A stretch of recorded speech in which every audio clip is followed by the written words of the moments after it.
teman-teman, selamat datang di channel kami Dr. Suci Nasir. Kembali lagi dengan saya Dr. Suci Arianti.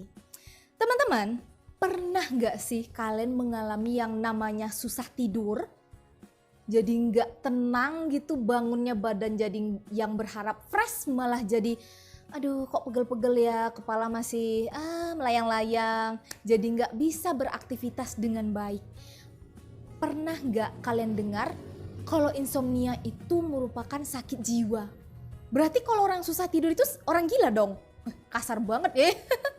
Nah, apakah itu benar?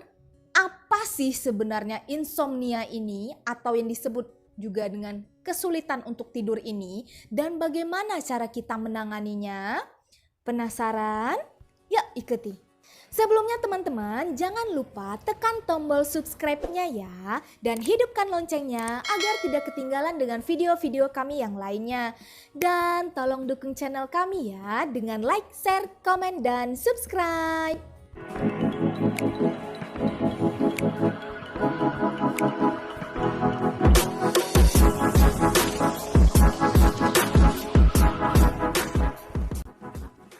Insomnia.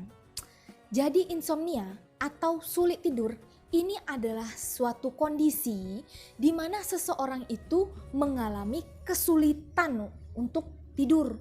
Jadi dengan adanya kesulitan ini tubuh tidak mendapatkan waktu yang cukup untuk beristirahat.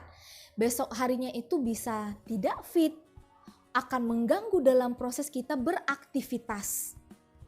Apa saja sih faktor resiko yang menyebabkan kita bisa kena insomnia? Yang pertama, ada masalah mental. Jadi memang ada dia punya gangguan sakit ya, sakit kejiwaan seperti depresi atau gangguan kecemasan atau gangguan stres pasca trauma atau disebut juga dengan PTSD. Faktor risiko yang kedua, kalau misalnya kita ada bekerja shift, contohnya ini misal kita ada jaga malam, gak usah jauh-jauh deh, kayak dokter, perawat, orang labor, atau mungkin pekerja yang lain. Jadi kalau kita jaga malam, kan otomatis kita nggak bisa tidur malam dong. Nah, siklus tidur kita itu akan berubah secara alami. Jam biologis tubuh kita akan berubah juga. Jadi susah tidur pada malam hari. Yang ketiga, jenis kelamin. Nah teman-teman, pada perempuan nih, kita kan ada mengalami yang namanya menstruasi.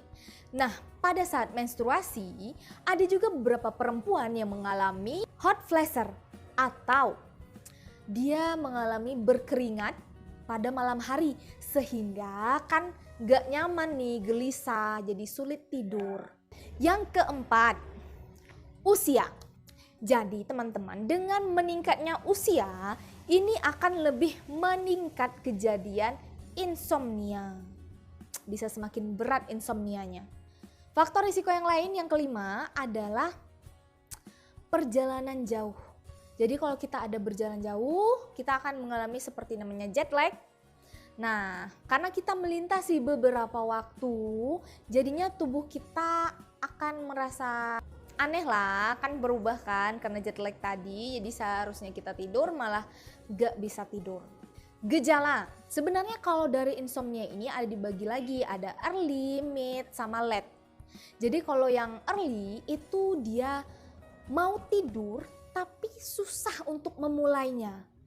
Gak ada rasa mengantuk, udah pejam-pejam mata tapi gak bisa tidur-tidur juga. Itu yang disebut dengan insomnia early, jadi di awal masalahnya. Terus ada yang mid, jadi mid ini dia bisa tidur nih, tapi terbangun lagi, tidur lagi, terbangun lagi, tidur terbangun lagi, kayak gitu terus. Jadinya kan gak tenang juga tubuhnya, tiba-tiba udah masuk nih ke ROM yang bawah. Jadi alam bawah sadar kita tuh kan turun ke bawah, tiba-tiba kebangun. Bawah lagi kebangun lagi kesadarannya, juga gak bagus untuk badan. Nah yang late tadi, yang ketiga, jadi kita udah bisa tidur nih. Tapi tiba-tiba kita udah terbangun, terbangunnya ini bisa tengah malam atau dini hari. Dan ketika kita sudah terbangun, itu kita nggak bisa tidur lagi. Kebangunlah terus, badan masih membutuhkan istirahat. Gejala yang keempat, Kita kalau insomnia itu bisa merasakan seperti lelah, jadi emosional, kurang konsentrasi, juga tidak dapat beraktivitas dengan baik karena badan kita tidak fit, teman-teman. Nah, bagaimana sih komplikasi dari insomnia ini?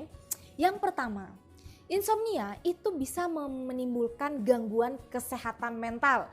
Jadi bisa salah satu penyebabnya memang ada kecemasan, ada depresi. Nah, kalau udah kena insomnia, kan kita jadi nggak tenang melakukan sesuatu, jadi cemas, bisa juga semakin memperkuat, atau yang tadinya nggak ada karena insomnia malah jadi timbul gangguan mentalnya. Yang kedua, menurunnya produktivitas dan konsentrasi.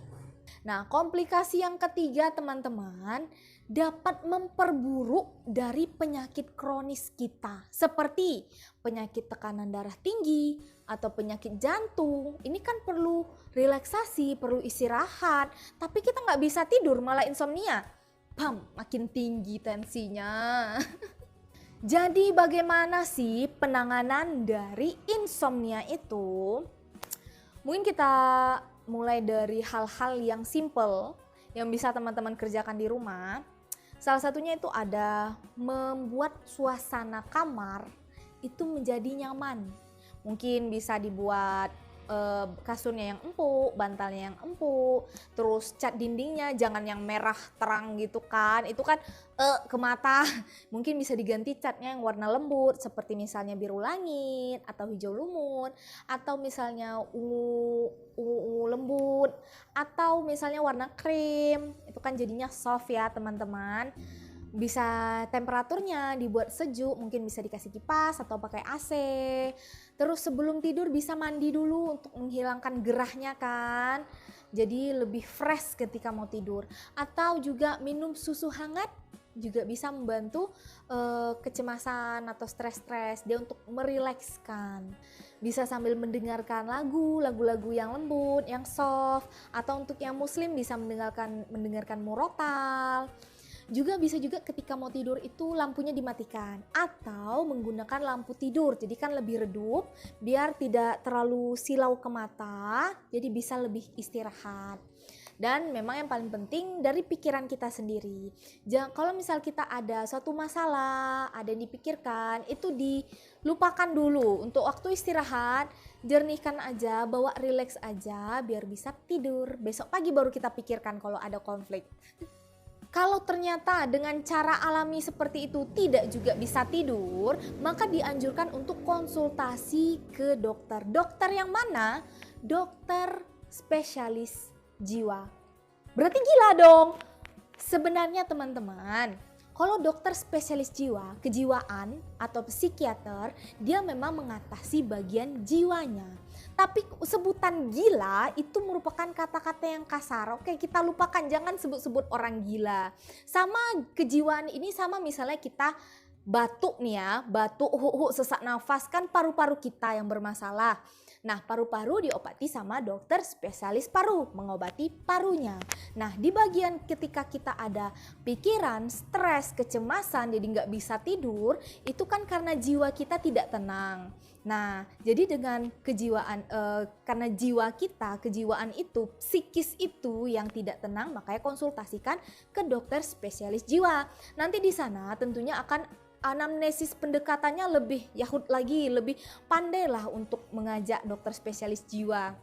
Terus mungkin beliau ada pakai terapi kognitif dan juga bisa juga dengan memberikan obat tidur khusus.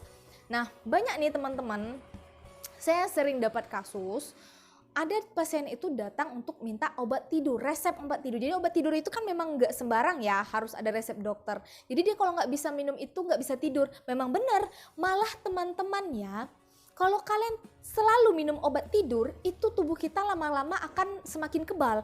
Jadi dosisnya itu akan semakin meningkat.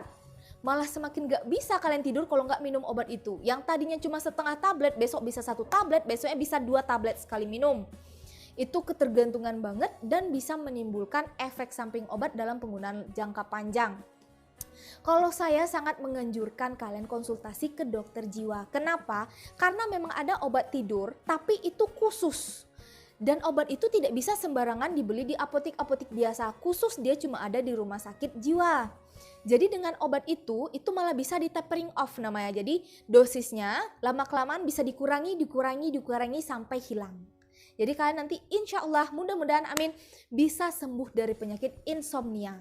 Jangan malu, jangan ragu untuk konsultasi ke dokter jiwa. Oke?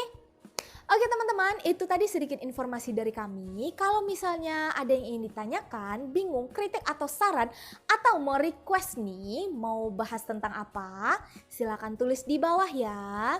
Jangan lupa teman-teman, dukung channel kami dengan like, share, komen, dan subscribe. Bye-bye.